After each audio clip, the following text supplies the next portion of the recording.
Inilah perjalanan kita menyusuri jalan di Kumpe. Ini adalah tempat tumbuhnya pohon mahang. Ada 2 pohon yang bisa digunakan, atau 2 pohon yang bisa digunakan untuk alat Senandung Jolo. Yang pertama itu pohon mahang, ada juga pohon marelang. Pohon marelang itu sudah tidak ada lagi, yang ada tinggal pohon mahang.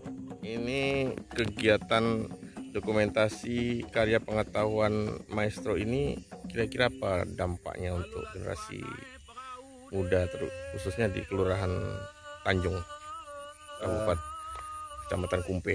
Kita sama-sama ketahui ya dari sebuah kuesioner yang sudah kita bagikan ke masyarakat, terdeteksi ada 3 ya, yang 3 maestro yang oleh masyarakat dianggap sebagai pelaku dari sastralisasi Senandung ini. Dari 3 pelaku ini bisa kita bayangkan kalau proses regenerasi ini tidak dilakukan ketika usia mereka yang sudah mulai renta ya, dan generasi yang ada di saya tidak bicara Jambi secara umum ya, saya bicara tentang desa Kelurahan Tanjung ya, di mana tempat tumbuh dan berkembangnya aktivitas sastralisan ini. Ketika anak-anak Tanjung kemudian diajarkan oleh barangkali buyutnya, cicitnya dari 3 maestro ini, itu proses transfer pengetahuan akan berbeda, sehingga langkah-langkah yang kemudian diambil oleh Mutia dengan program dokumentasi pengetahuan maestro ini bisa dijadikan sebagai salah satu upaya untuk proses pewarisan ya, yang dilakukan dari generasi awal ya, mungkin bukan generasi awal ini, generasi kedua ya, kepada anak-anak muda yang ada di Tanjung. Dan mereka dikumpulkan hampir 20 orang dengan latar belakang pendidikan yang berbeda, ada yang dari SD, SMP sampai ke tingkat SMA. Nah, harapannya nanti ketika aktivitas ini masih berlangsung sementara para pelakunya sudah mulai tidak sanggup dan tidak mampu lagi untuk melakukan sebuah proses mengimplementasikan tuturannya dengan pukulan gambangnya, barangkali 20 inilah yang kemudian akan menjadi cikal dari generasi yang akan melanjutkan ini dan mengajarkan kepada teman-teman yang lain. Ini menarik karena selain pola pukulannya itu juga menjadi ciri ya daripada Senandung Jolo. Bayangkan bahwa di musik, di sastralisan Senandung Jolo ini, unsur-unsur di luar gambang itu muncul di era berikutnya. Mereka masih tetap mempertahankan bahwa karakter dari Senandung Jolo yang ada di Dusun Tanjung ini ada pada gambang dan tuturan. Langkah-langkah pelindungan satu karya budaya yang dinamakan dengan Senandung Jolo adalah dengan melakukan proses transmisi pengetahuan ya, transfer pengetahuan dari maestro kepada generasi berikutnya.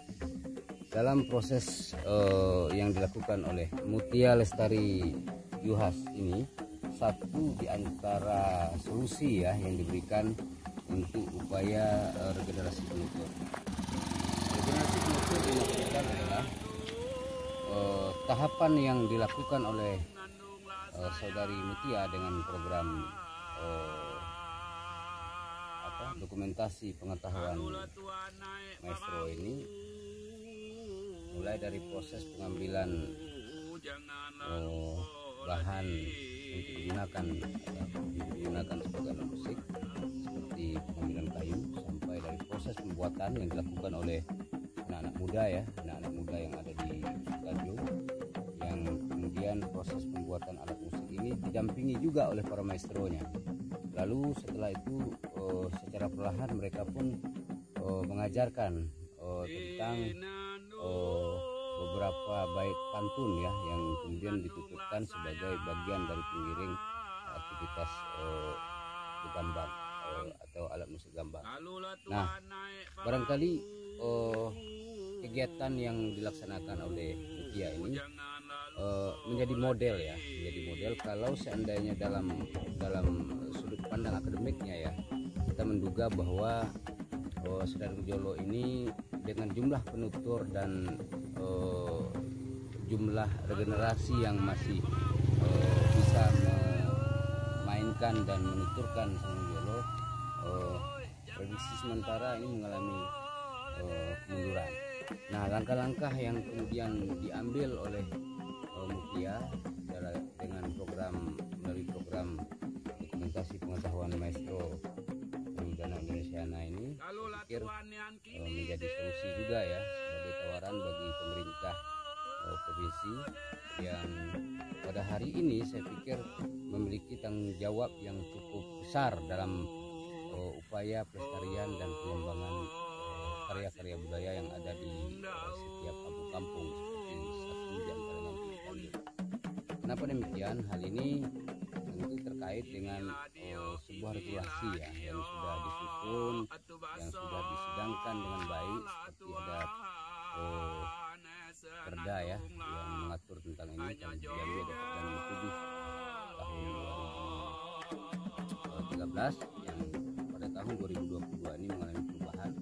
Kemudian payung hukum yang lebih tinggi ada Undang-Undang Nomor 5 tahun 2017